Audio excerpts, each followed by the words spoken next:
Hey there, my friends. Welcome back, or welcome here for the first time if we haven't met before. My name's Samuel Whitmore, and I want to tell you a story that changed my life in ways I never saw coming.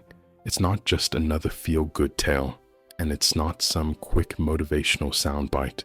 This is real life, messy, complicated, uncomfortable, and it's the kind of story that might make you stop, think, and ask yourself some hard questions. So let me start by asking you one.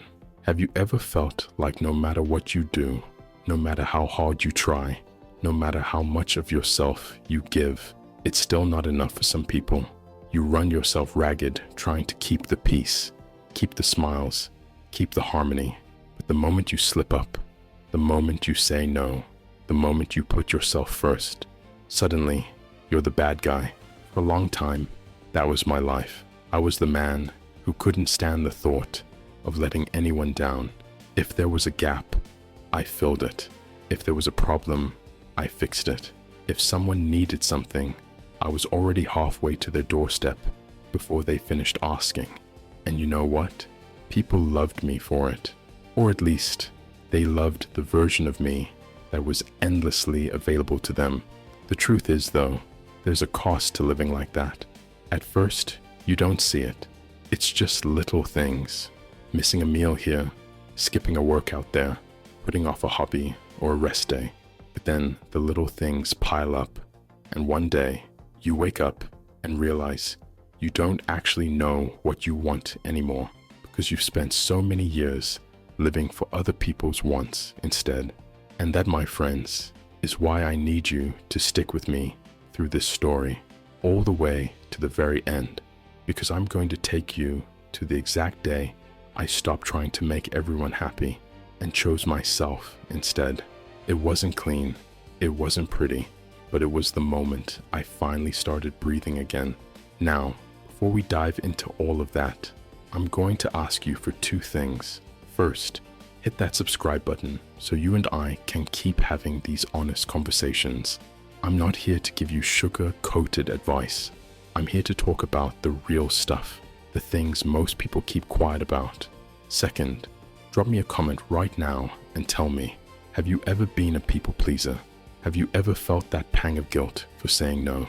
I want to hear your stories, because this channel isn't just me speaking, it's us building a place where we can be honest without judgment.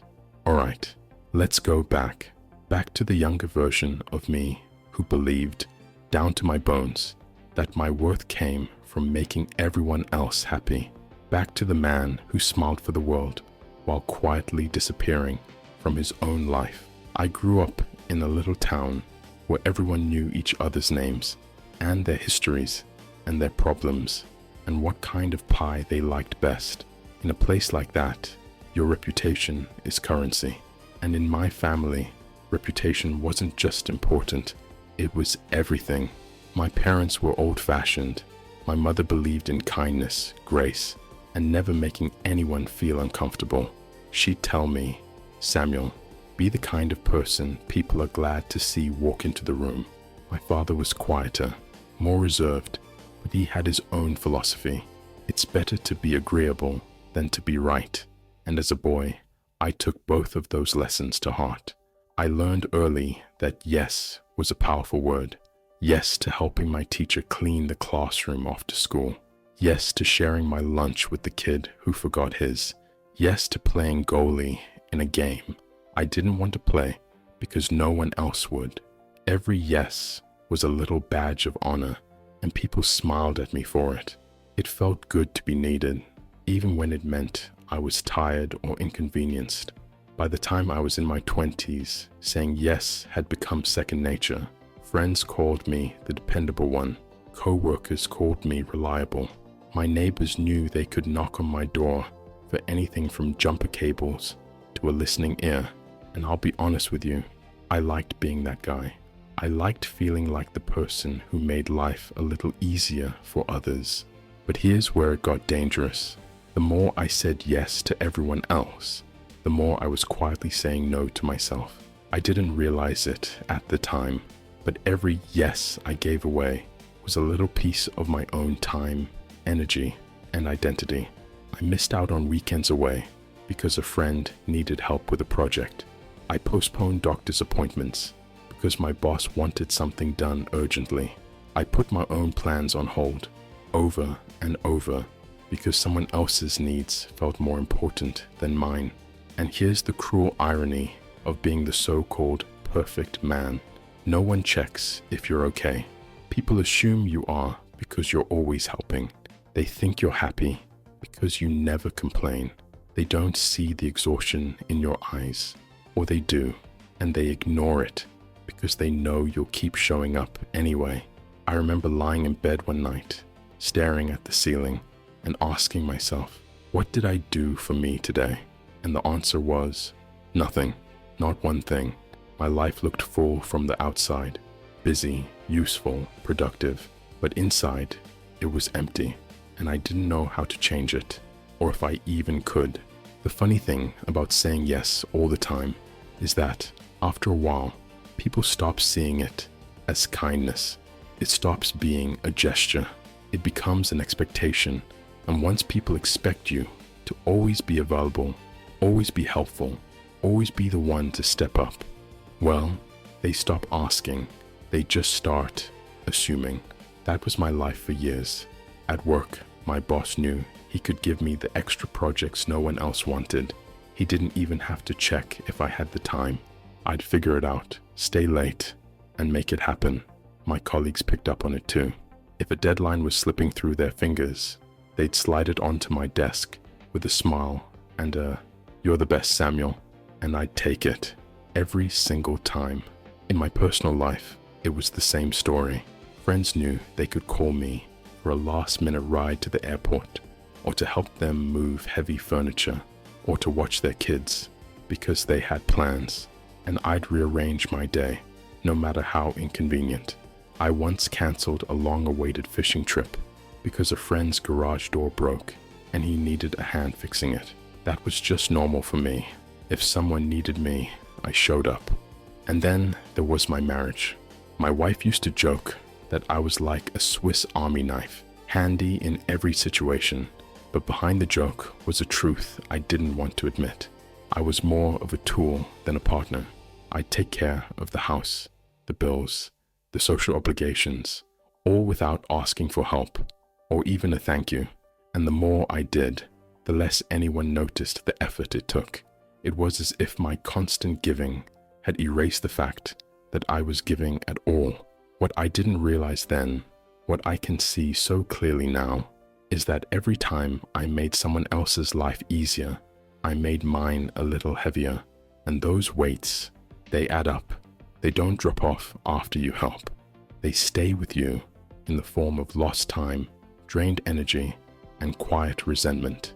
There were nights I'd lie in bed thinking, what did I actually do for myself today? And the answer was always the same, nothing. I'd think about the book I hadn't touched in weeks, the guitar in the corner collecting dust, the walks I used to take just to clear my head. Those little things that made me feel like me were slowly disappearing, replaced by errands, favors, and other people's emergencies. And here's the worst part. I started to believe that my own needs were selfish, that taking time for myself was somehow wrong. If I said no to someone, the guilt would eat at me for days.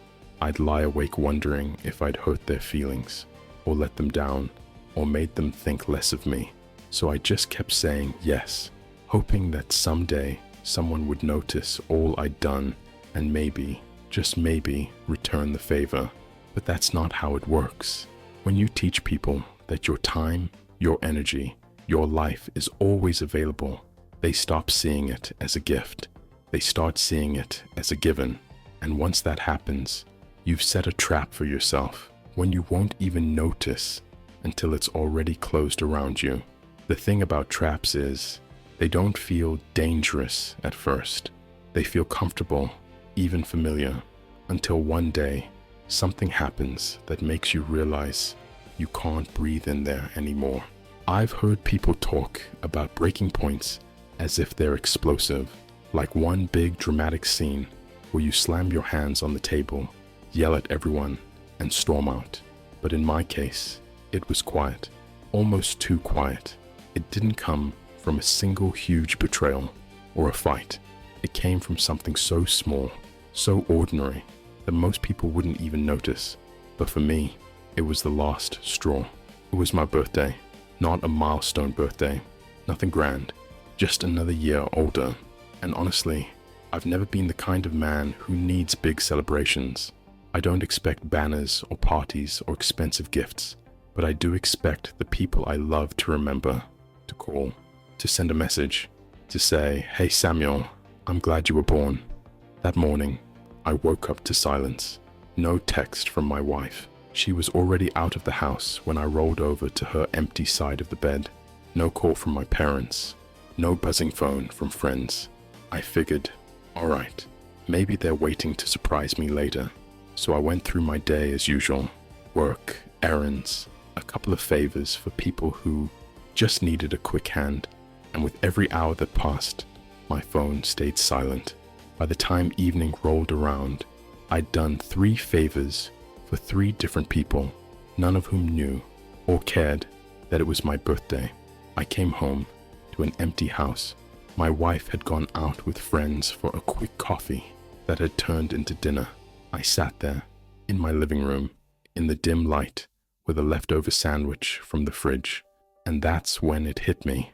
I'd spent my entire birthday doing things for other people, and not a single one of them had done something for me. Now, I know what you might be thinking. Maybe they forgot. Maybe they were busy. Maybe they had other things on their minds. And you'd be right, but that's the point. I had built my life around making sure other people never felt forgotten, never felt unappreciated, never felt like they didn't matter. And yet, here I was, invisible in my own life. I remember just sitting there, sandwich in hand, staring at the wall. I didn't cry. I didn't get angry. I just went still. It was like my mind had finally connected the dots I'd been avoiding for years. If I disappeared tomorrow, my absence would only matter for as long as it took someone else to find a replacement for all the things I did for them. That thought made my chest feel heavy. I realized I had been running on the hope that someday all this giving would come back to me, that the people I loved would notice, would reciprocate, would make me feel as valued as I tried to make them feel. But the truth was, I had trained them to believe my effort was endless, my presence guaranteed, my time always available. I had built the cage I was sitting in, and in that moment, something shifted. It wasn't a shout. It wasn't a dramatic vow. It was more like a quiet whisper in my mind that said, "No more." I didn't know exactly what that meant yet, but I knew I couldn't keep living the way I had been. Something had to change. I had to change. And maybe, just maybe, I had to stop trying to make everyone else happy and start figuring out what would make me happy instead. That night, after sitting in the quiet for what felt like hours, I finally pushed my half-eaten sandwich away and leaned back in my chair. The house was still empty. The hum of the refrigerator was the only sound. I felt like a ghost in my own home, visible enough to do the work, invisible enough to be forgotten. And then that whisper came back. No more. At first it startled me. I'm not the kind of man who talks to himself, but this wasn't exactly talking. It was more like a sudden truth breaking the surface after years underwater.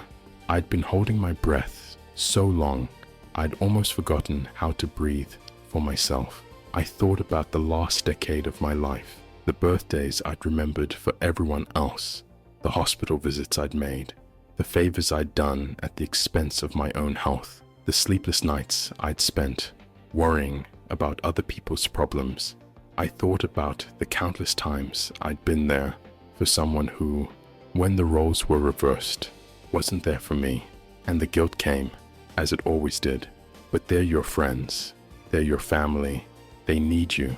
But then another thought pushed its way in, one I'd never allowed before. You need you too. That thought sat heavy in my chest.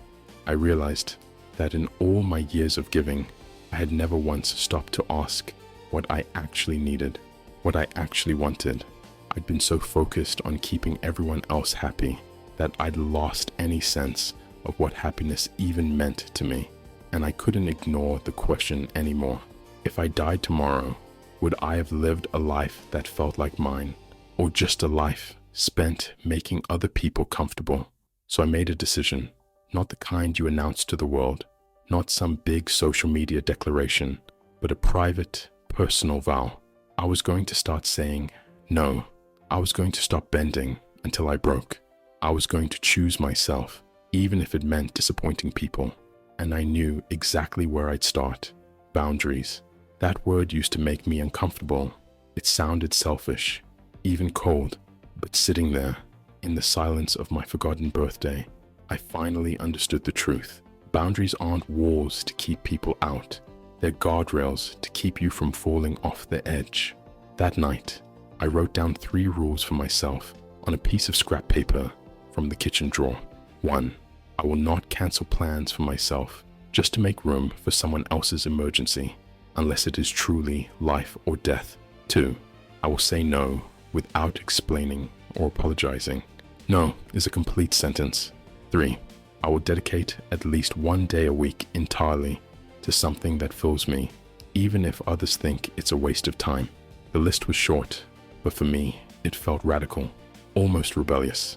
I folded it up and put it in my wallet, so I'd carry it with me every day. It wasn't much, but it was a start. I wish I could tell you that from that moment forward, everything was easy, that I stuck to my rules perfectly, and life got instantly better.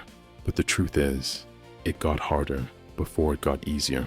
Because the minute you stop being the person everyone can depend on 24/7, people notice, and not everyone takes it well.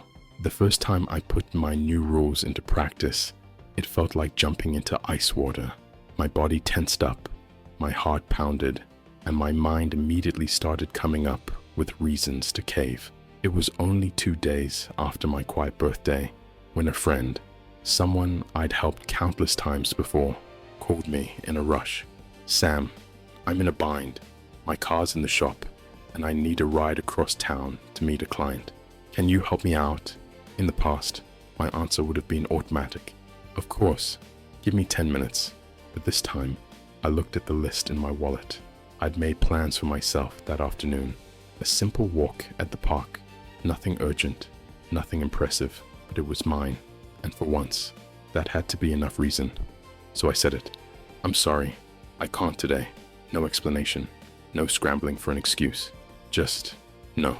The silence on the other end of the line was deafening. He finally said, "Really? You can't?" I could hear the disbelief in his voice, like I'd just told him the sky was green. I repeated myself, calm, steady, and after a long pause, he said, "Okay, I'll figure something out." And then he hung up. I stood there staring at my phone, a pit forming in my stomach. My first instinct was to call back, apologize, and offer to help anyway, but I didn't. I forced myself to put the phone down and go for that walk. And the strangest thing happened. The longer I walked, the lighter I felt. I had kept a promise to myself, and that mattered more than I realized.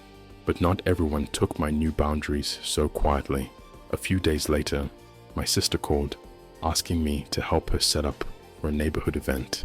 Normally, I would have dropped everything, but I already had plans to finally fix up my workshop. I told her no. She laughed at first, thinking I was joking. When she realized I wasn't, her tone changed. "Wow, I see how it is. You've always been there for me before, but I guess you're too busy now." That comment stung. I wanted to defend myself, to explain that I'd spent years putting everyone else's needs before mine. But I stopped myself, because here's the hard truth. When you start setting boundaries, the people who benefited from you having none will always be the loudest to complain. And it wasn't just family. At work, my boss started noticing that I no longer volunteered for every extra task. When he'd say, "Can you stay late tonight to help with this report?" I'd simply reply, "I can't tonight." At first, he raised an eyebrow, almost like he didn't recognize me. Then the subtle comments started, little digs about how I'd changed or wasn't as committed as I used to be. That was the hardest part. The quiet guilt trips, the passive-aggressive remarks, the way people acted like my self-respect was a personal betrayal. I realized something crucial during that time. Setting boundaries doesn't just change how you live, it forces everyone around you to adjust too. And some people don't want to adjust. I won't lie, those first few weeks were uncomfortable. I felt the urge to fix everyone's disappointment in me, but every time I resisted that urge, I felt just a little stronger. It was like lifting a new kind of weight, heavy at first, but easier each time I picked it up. And slowly, I began to notice something I hadn't felt in years. The space to think about what I wanted without drowning in everyone else's needs. The strangest thing about saying no is how much noise it makes at first. All the awkward silences, the guilt-laced sighs, the subtle looks that say you're not who you used to be. But after a while, something shifts. The noise starts to fade, and in its place, there's quiet. Not the kind of quiet that feels lonely, but the kind that feels like fresh air after being in a crowded room for too long.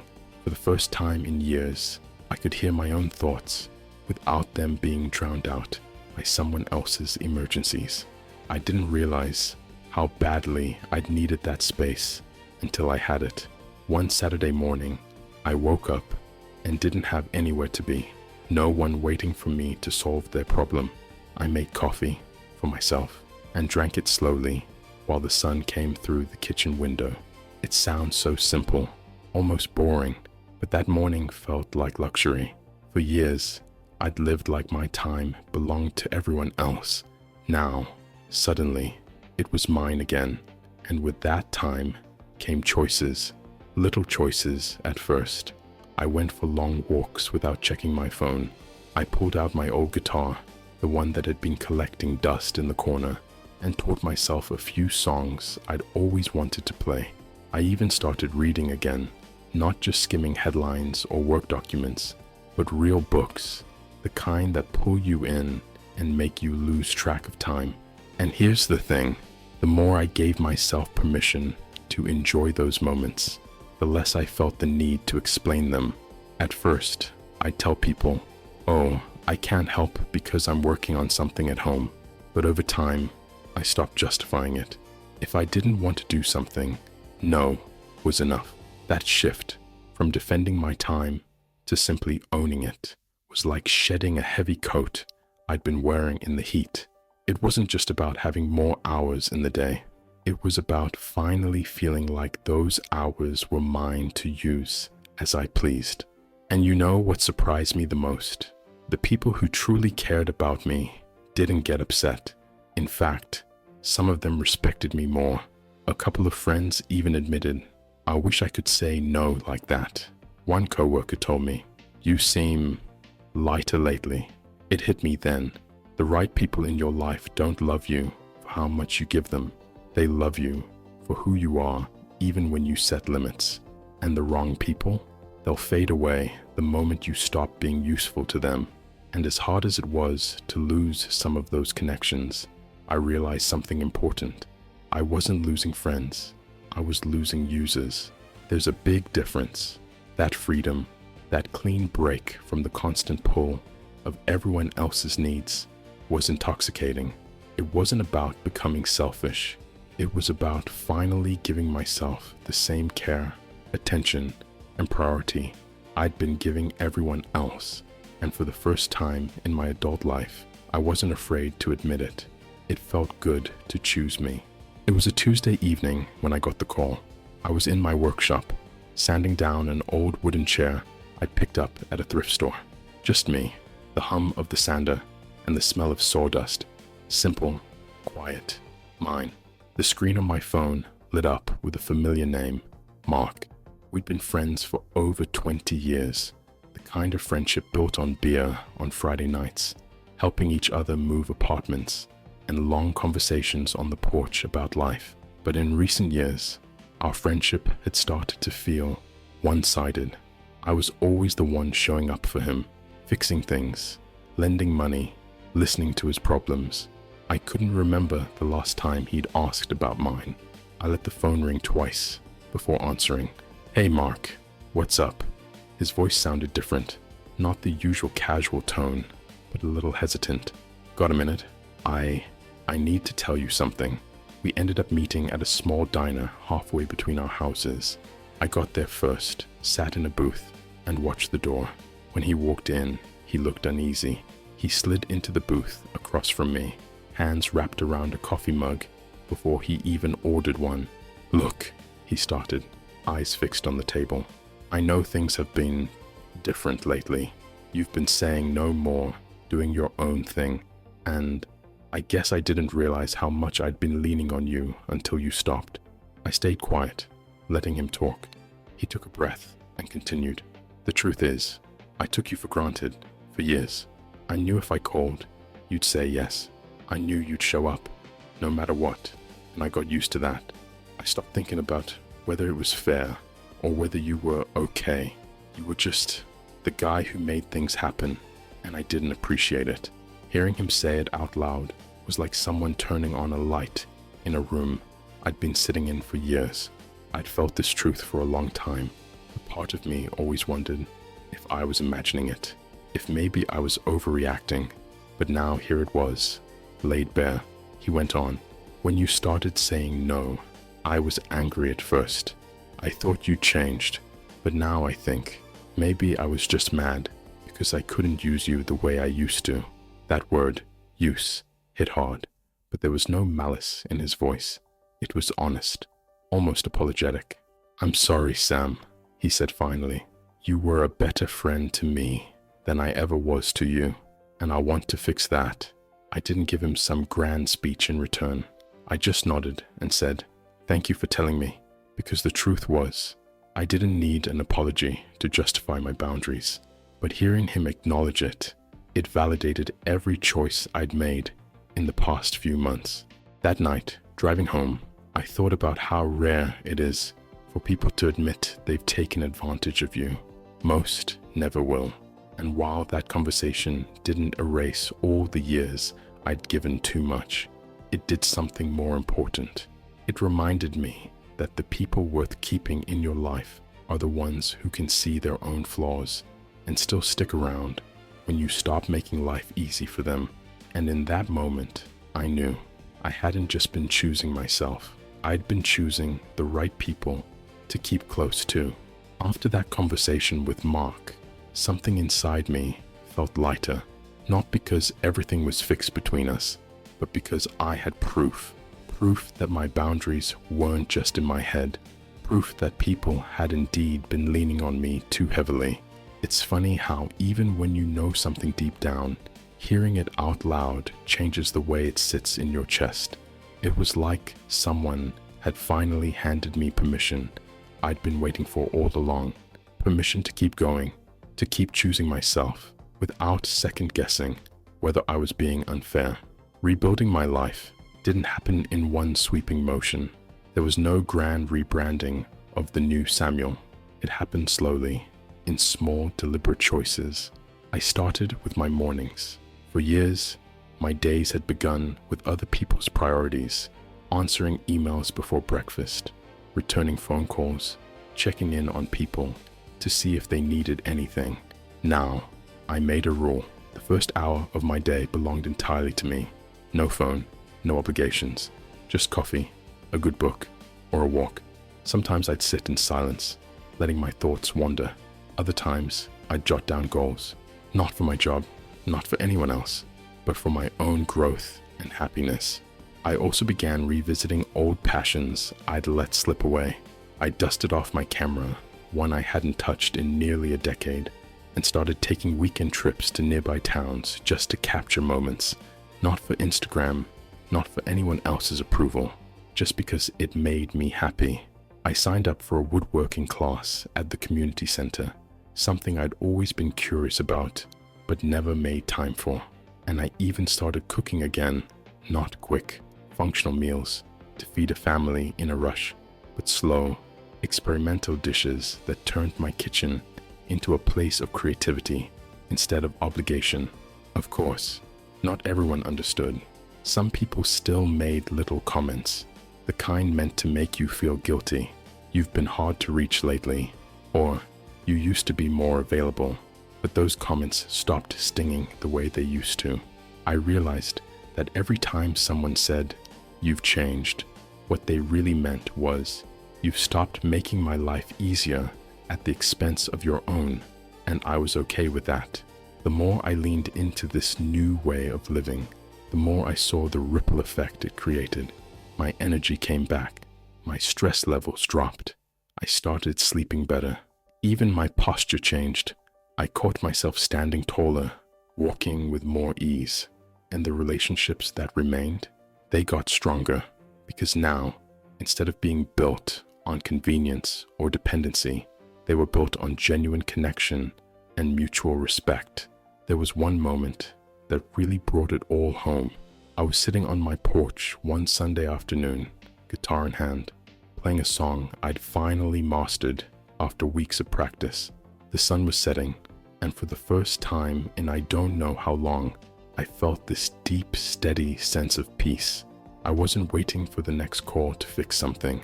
I wasn't bracing myself for someone else's emergency. I was exactly where I wanted to be, doing exactly what I wanted to do. And that's when it hit me. I hadn't just stopped trying to make everyone happy. I'd started making myself happy. And that was a kind of success I'd never known before. You know, looking back now, I can see something I couldn't see before. And maybe you can relate to this. We live in a world that romanticizes selflessness. We're told that being a good person means always being available, always saying yes, always putting others before ourselves. And sure, kindness matters, generosity matters, but here's the truth no one tells you. If you give everything you have to everyone else, you eventually run out of anything worth giving. You can't pour from an empty cup, and for years, I was trying to serve people from a cup that was bone dry. When I stopped trying to make everyone happy, my world didn't fall apart like I feared it would. Yes, I lost some connections. Some people drifted away. But here's what I realized. The people who truly care about you don't love you because of what you do for them. They love you for you. And those are the people worth holding on to. If there's one thing I hope you take from my story, it's this. Your happiness is not selfish. It's not an afterthought. It's not something you earn only after you've exhausted yourself for everyone else. It's a priority. And the moment you start treating it like one, everything changes. So here's my challenge to you. Just try it once. Say no to something this week, not because you can't do it, but because you don't want to. Keep that time for yourself and watch how it feels. At first, it might be uncomfortable. You might feel guilty, but with practice, you'll see that those small acts of self-respect build a life that feels more yours. And when you start choosing yourself, you'll find you have more to give, not because you're drained, but because you're whole. If my story hit a nerve with you, tell me in the comments. I read every single one because I know how important it is to be heard. And if you haven't already, go ahead and subscribe so we can keep having these conversations. This isn't just my journey, it's ours. Until next time, remember, your worth isn't measured by how much you give to others. It's measured by how true you are to yourself.